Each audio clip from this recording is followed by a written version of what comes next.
আজকে পুকুরের তেলাপিয়া দিয়ে শর্টকাটে একটা তরকারি রান্না করব। পুরোটা ভিডিও দেখে গেলে অবশ্যই বুঝতে পারবেন। তো সবাইকে আসসালামু আলাইকুম। সবাই কেমন আছেন? জানি আলহামদুলিল্লাহ ভালো আছেন। আমিও আলহামদুলিল্লাহ ভালো আছি, আল্লাহ পাক ভালো রেখেছেন। যাই হোক, তো প্রথমেতে তেলাপিয়া মাছগুলা যে এগুলা নাকি হাটাজারির পুকুরের তেলাপিয়া মাছ, ওখান থেকে মানে যে যার থেকে তেলাপিয়াগুলো কিনে নিয়েছি উনি বলছে এটা হাটাজার থেকে আনা হয়েছে। আসলে কিন্তু কথাটা সত্যি, তেলাপিয়া মাছগুলো অনেক মজা হয়েছে। তো আজকে আমি এই তেলাপিয়া মাছ দিয়ে কী দিয়ে রান্না করব অবশ্যই দেখে যাবেন। পুরোটা ভিডিও দেখলে অবশ্যই বুঝতে পারবেন, পুরোটা ভিডিও না দেখলে আপনি বুঝতে পারবেন না। তাই মূল কথাটা আসে এখানে। আমি আপনার এখানে একটু এই সোনার ডাল না মটরের ডাল, সরি, মটরের ডাল নিয়েছি। মটরের ডালটা মটরের ডালটা বসাচ্ছি। মটরের ডালটা আপনার আগে সিদ্ধ করে নিতে হবে। একটু মটরের ডাল লাগবে।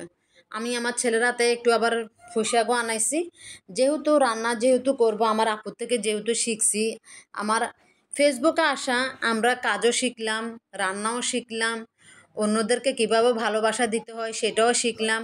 ফেসবুকে আসছি, মাশাআল্লাহ অনেক কিছুই শিখলাম। তবে আমি এই রান্নাটা আজকে প্রথমবার এভাবে মাছ দিয়ে পুঁইশাক দিয়ে ডাল দিয়ে রান্না করেছি, প্রথমবার। বিশ্বাস করেন কিনা জানি না। তো আজকে প্রথমবার রান্না করছি, যেহেতু আমার একটা আপুর থেকে দেখে রান্নাটা করছে, আমি কিন্তু ফেল হয় নাই। মাশাআল্লাহ রান্নাটা কিন্তু অসাধারণ স্বাদ হয়েছে।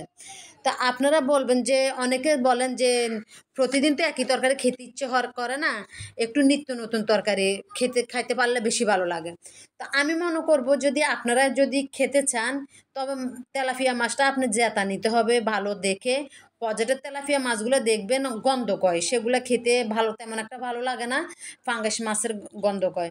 যে পুকুরের তেলাপিয়া যেটা, ওইটা হলে আপনার মাছটা দেখবেন সুন্দর একটা গ্রান আসে। আমার আম্মু বলতো যে আগে তেলাপিয়া মাছ ভাজি করলেন, আগে শুধু তেলাপিয়া মাছ দিয়ে একটা তেলাপিয়া মাছ ভাজি দিয়ে ভাত খাওয়া হয়ে যেত। এখন মাছগুলোতে তেমন একটা গ্রান কয় না। তো এখানে আমরা মা মেয়ে খেতে বসছি দুপুরবেলা। মনে করছিলাম যে পুরোটা ভিডিও আপনাদের সাথে খাওয়া দাওয়া শুরু করব, শেষ পর্যন্ত থাকবো। তবে থাকতে পারলাম না, দুঃখের বিষয়। কারণ আমার ছোট মেয়েটা কান্না করতেছে, ও বলতেছে ওকে আমি খাওয়াই দিতাম, কিন্তু অন্য সময় ও হাতে খায়, আজকে বলতেছে ওকে আমি খাওয়াই দিতাম। তো আমিও খাওয়ার জন্য নিয়েছি, কিন্তু ভাতগুলো অনেক গরম ছিল, খাইতে পারি না। সেজন্য আপনাদের সাথে মিস করলাম, ফুডাররা খাওয়ার ভিডিওটা দেখাইতে পারলাম না। তো আমি কিছুটা খেলাম, খেয়ে আমিও নিজেও খাচ্ছি, ওকেও খাওয়াচ্ছি। তো আমার ভিডিওটা শেষের দিকে যদি ভালো লেগে থাকে, একটু লাইক কমেন্ট শেয়ার করে দিবেন। আর এই ছোট বোনটাকে একটু বেশি করে ভালোবাসা দিয়ে যাবেন প্লিজ।